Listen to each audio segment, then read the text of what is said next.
So, hello and welcome back to another new book in Christine reading the classics because she skipped them in school, and also because they're in the public domain and therefore very, very safe to read. We did a poll last week, and the book that won the poll for our next book to read was by Mr. Charles Dickens.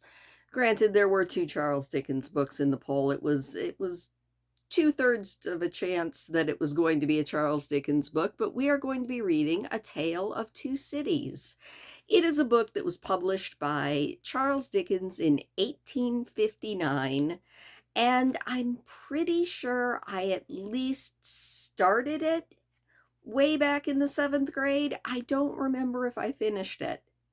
I think I probably did, but back then, if I was assigned a book, I would start reading it, and if it did not grab me immediately, or if I just felt like it was too much tone and not enough excitement, I guess, I would just get the Cliff Notes, or I would just read, kind of skim through and read just enough to pass the test and not really read much else in it. So, as an adult, I'm kind of enjoying going back and reading these. I don't love everything that we've read, but I don't hate any of it, except maybe there was a short story that we read after Frankenstein that I did not like at all. I can't remember what the name of it is. It was one of the three short stories after Frankenstein, and it just wasn't my cup of tea. I didn't hate it, but I definitely didn't love it. In fact, so much that I have now blanked on the name. Obviously, I'm trying not to remember it. But pretty much everything I've enjoyed. The last book we read, Journey to the Center of the Earth, that one is probably the first one that grabbed me and really got me. Pride and Prejudice was close. Pride and Prejudice was good. It was, you could see where a lot of the storytelling basics were in there. But Jules Verne, there was just something about the way he was writing. He reminded me a lot of Doctor Who meets Stephen King. And not Stephen King in the fact that it was in any way scary, just that Stephen King has this knack of taking something that could be really basic and really boring, but somehow it's very engaging when he writes it.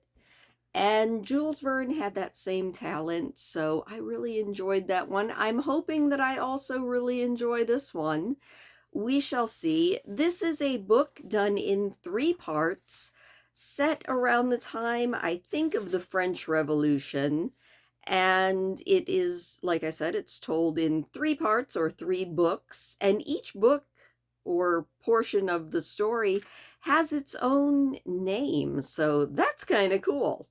So that is exactly how we're going to do this. We'll probably do one or two chapters a night, kind of the same as I did with Jules Verne, depending on the length of the chapters. I'm trying to keep this again to the 30 to 40 minutes a night mark, but we shall see.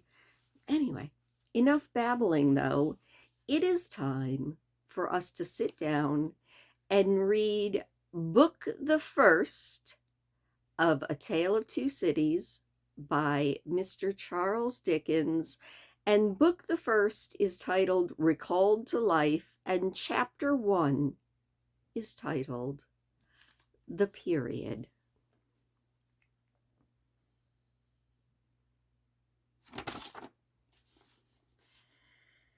It was the best of times, it was the worst of times.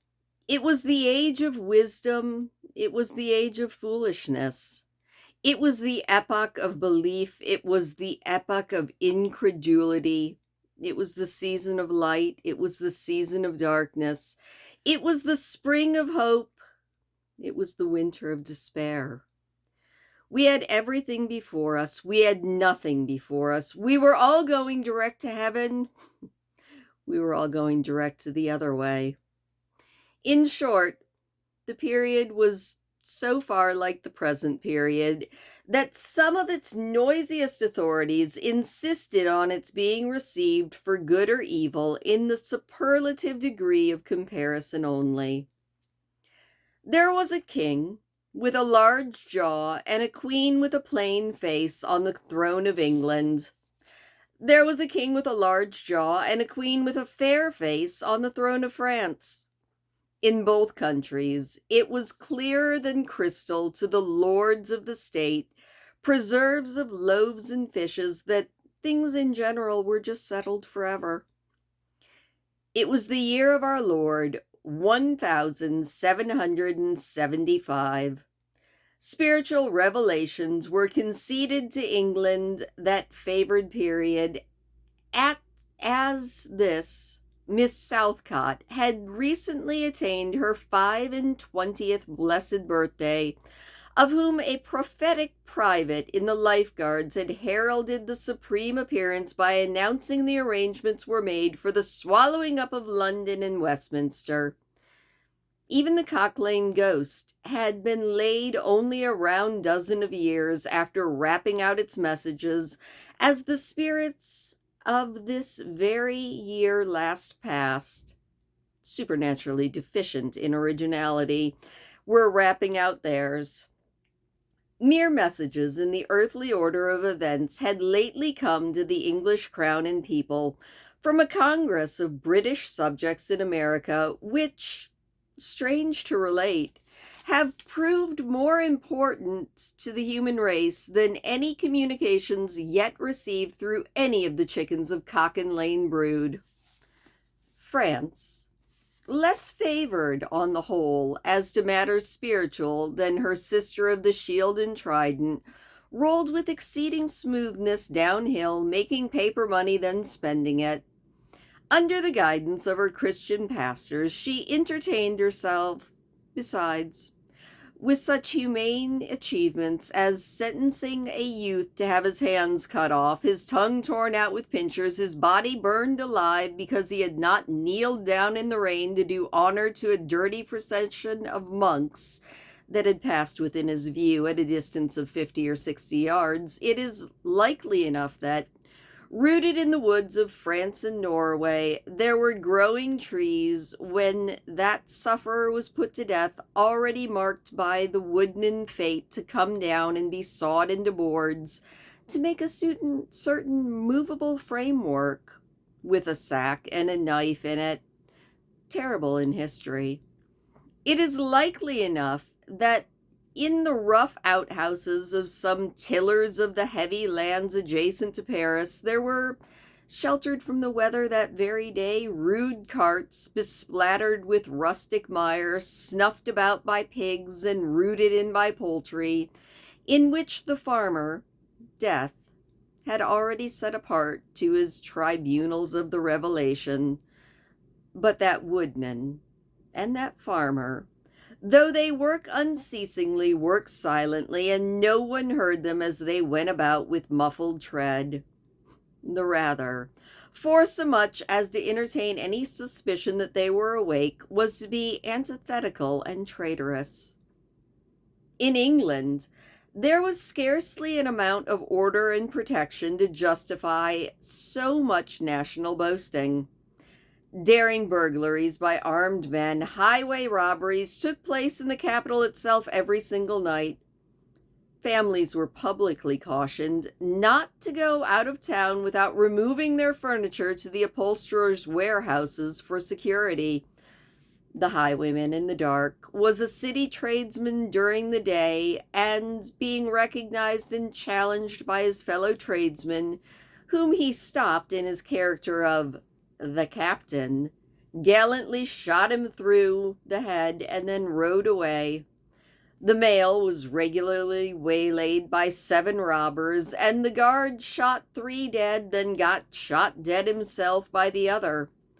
For, in consequence of the failure of his ammunition, after which the mail was robbed in peace, that magnificent potentate, the Lord Mayor of London, was made to stand and deliver on Turnham Green by one highwayman, who despoiled the illustrious creature in the sight of all of his retinue.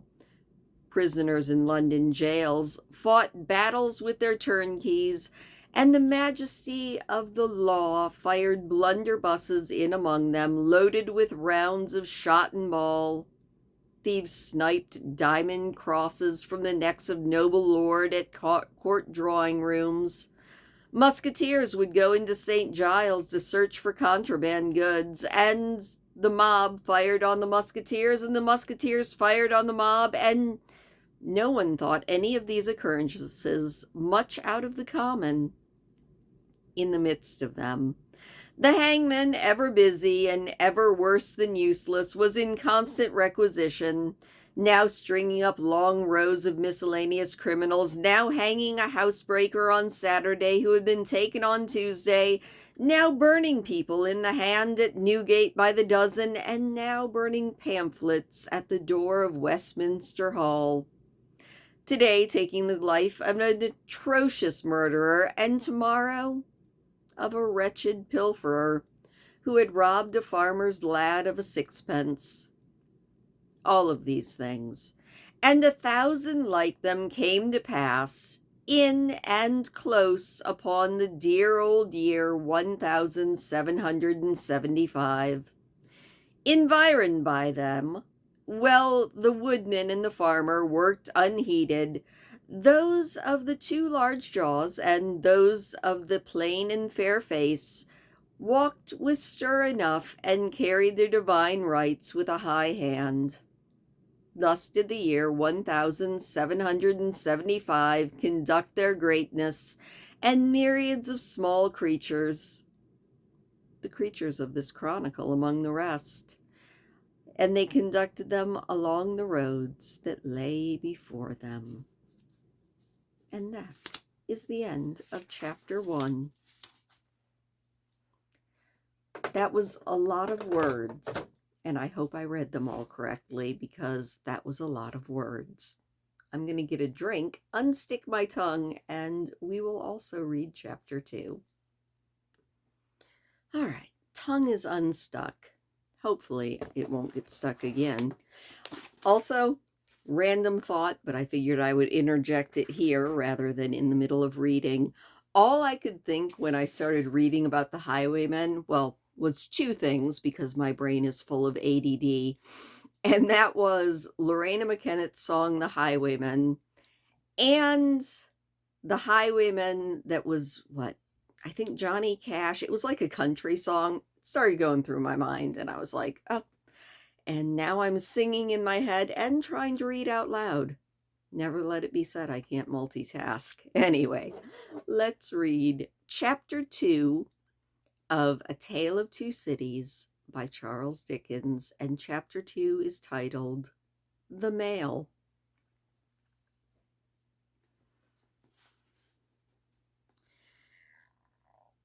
It was the Drover Road that lay on a Friday night in November before the first of the persons with whom this history has business. The Dover Road lay, as to him, beyond the Dover Mail as it lumbered up Shooter's Hill. He walked uphill in the mire by the side of his mail, as the rest of his passengers did, not because they had the least relish for walking exercise under the circumstances, but because the hill and the harness and the mud and the mail were all so heavy that the horses had 3 times already come to a stop, besides once drawing the coach across the road with the mutinous intent of taking it back to Blackheath. Reins and whip, and coachman and guard, however, in combination, had read that article of war which forbade a purpose otherwise strongly in favor of the argument that some brute animals are endowed with reason, and so the team had capitulated and gone back to their duty. With drooping heads and tremulous tails, they mashed their way through the thick mud, floundering and stumbling between whiles as if they were falling to pieces at the larger joints.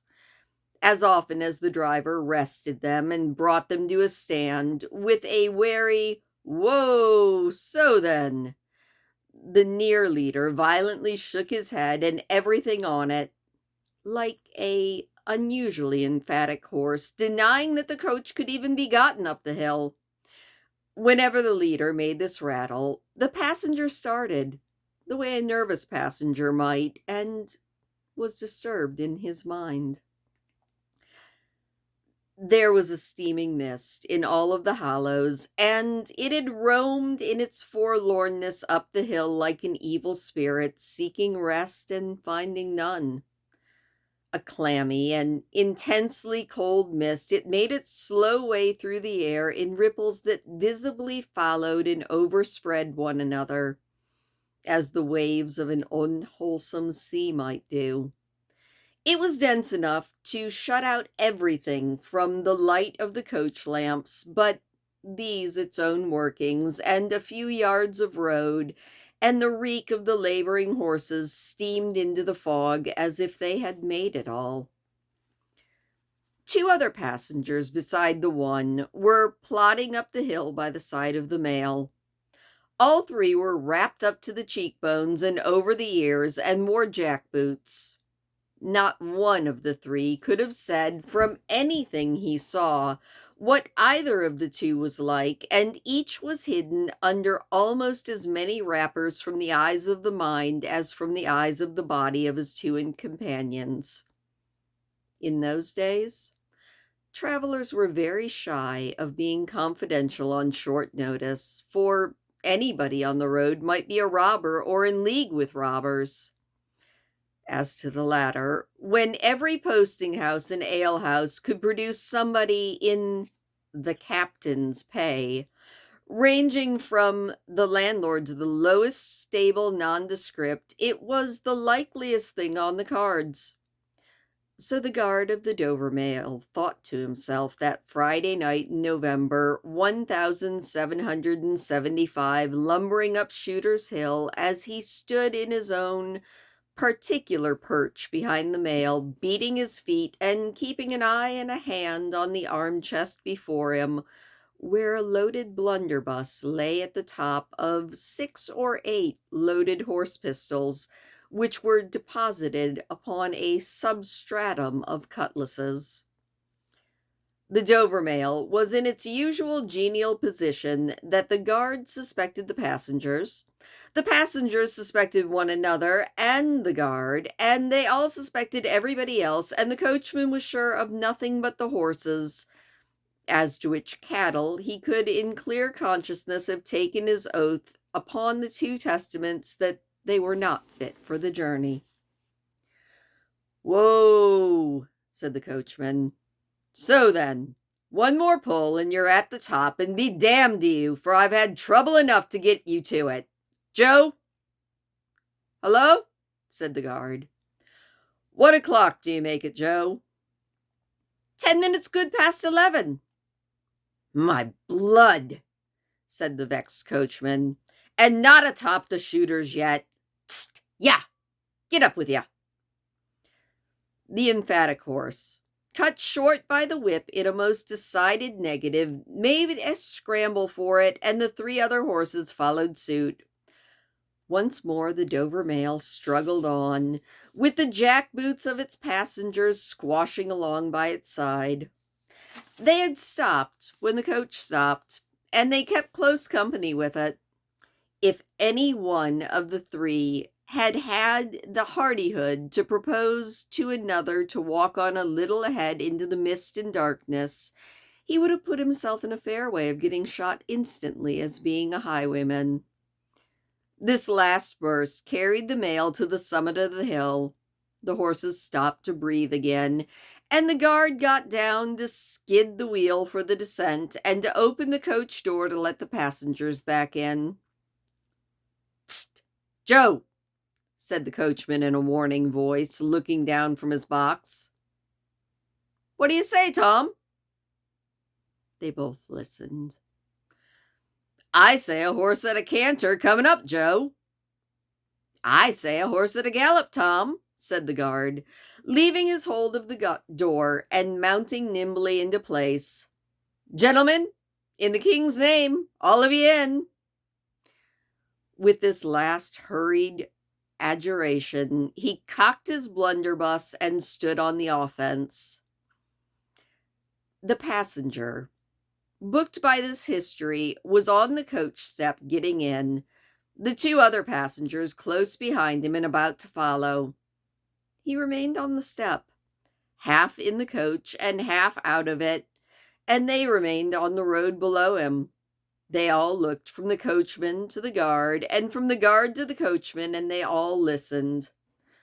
The coachman looked back, and the guard looked back, and even the emphatic lead horse pricked up his ears and looked back without contradicting at all.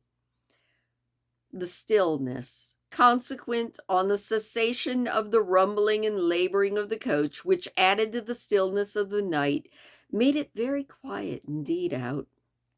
The panting of the horses communicated a tremulous motion to the coach, as though it were in a state of agitation.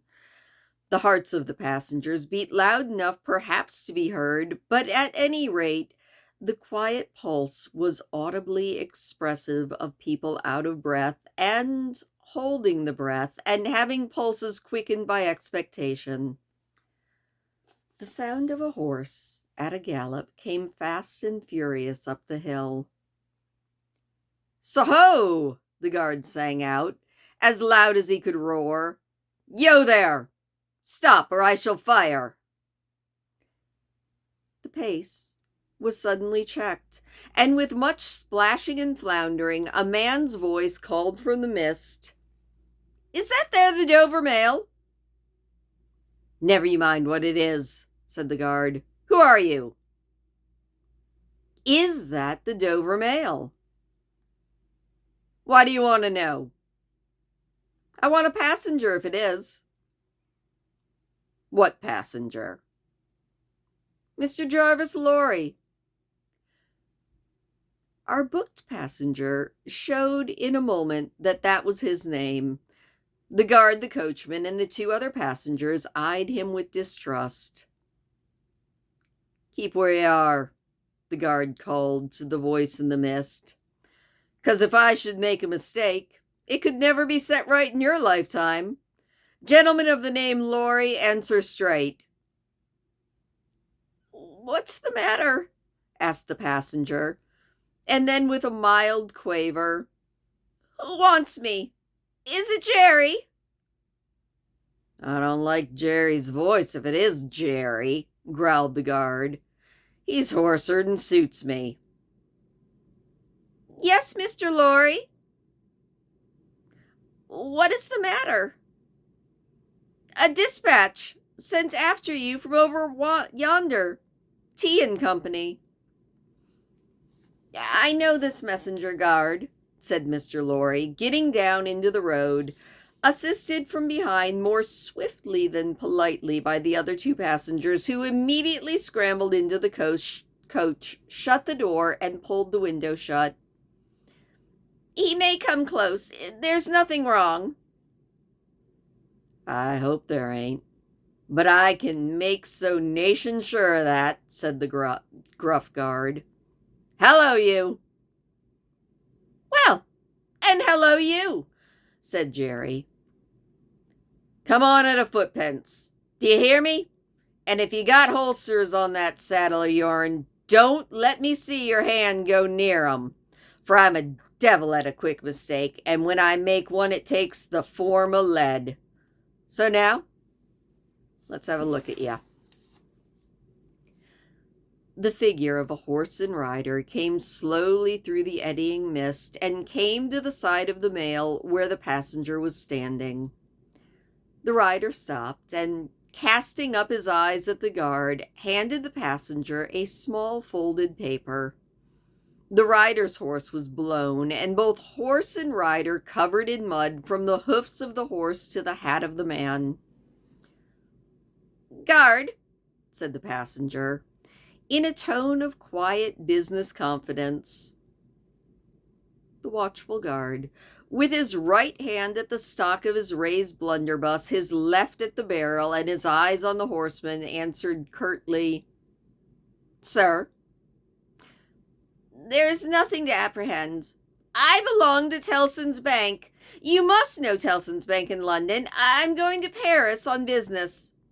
A crown for you to drink on. May I read this?" "If you're quick, sir," said the guard. The passenger opened the piece of mail in the light of the coach lamp on that side, and read first to himself and then out loud, "Wait at Dover for Mademoiselle. It's not long, you see, Guard Jerry. Say that my answer was recalled to life." Jerry started in his saddle. "That's a blazing strange answer." "Take that message back, and they will know that I received this, as well as if I wrote. Make the best of your way now. Good night."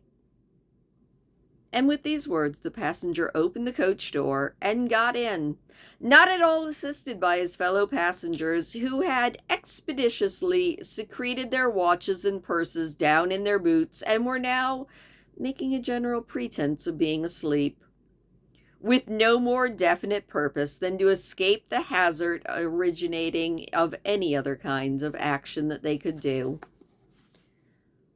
The coach lumbered on again.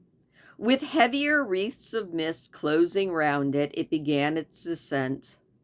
The guard soon replaced his blunderbuss in his arms chest, and, having looked to the rest of its contents, and having looked to the supplementary pistols that he wore on his belt, looked to a smaller chest below his seat, in which there were a few smith's tools, a few torches, a tinder box, for all that he was furnished with that completeness, that if the coach lamps had been blown and stormed out, which does occasionally happen, he had only to shut himself up inside, keep the flint and steel well off the straw, and he would be able to get a light with tolerable safety and ease, if he were lucky, in 5 minutes.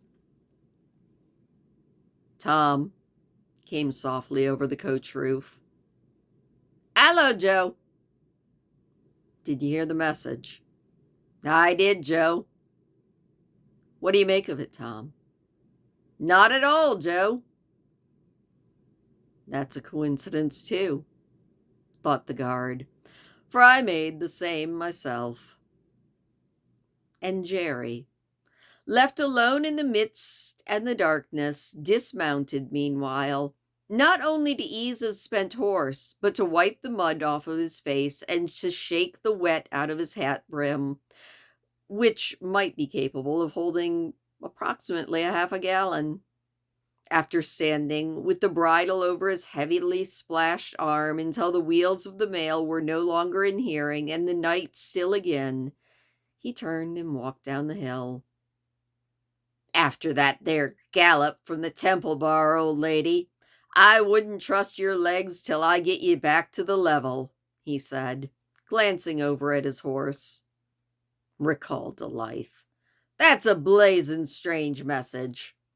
Much of that wouldn't do for you, Jerry. I say, Jerry, you'd be in a blazing bad way if recalling to life was come into fashion." And that rather confusing chapter is where we end it, but we do have an illustration of Jerry and Tom having their little conversation in the mist.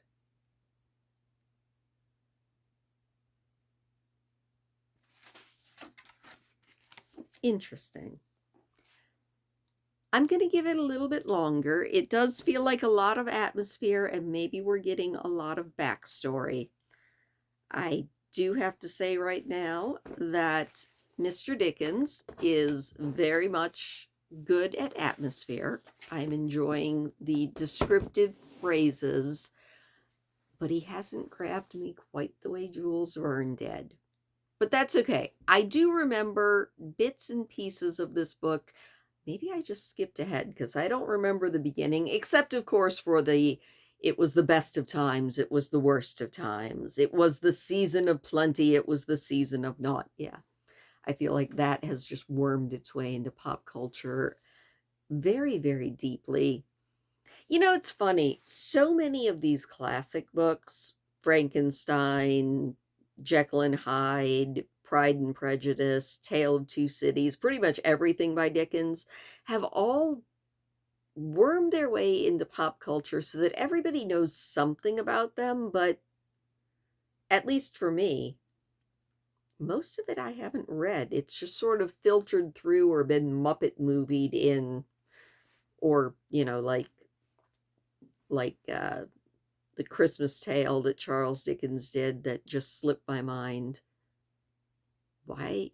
You guys ever do that? You sit down to say something and the words just fly away and they're just gone.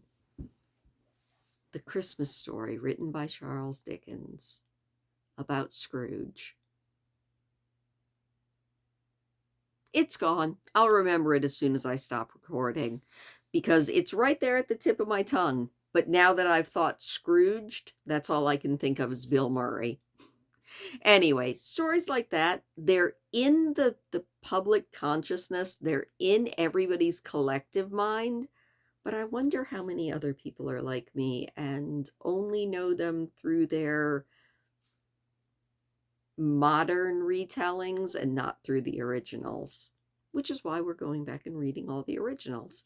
Anyway, thank you so much for listening. I hope that you enjoyed those first two chapters and that you come back for more.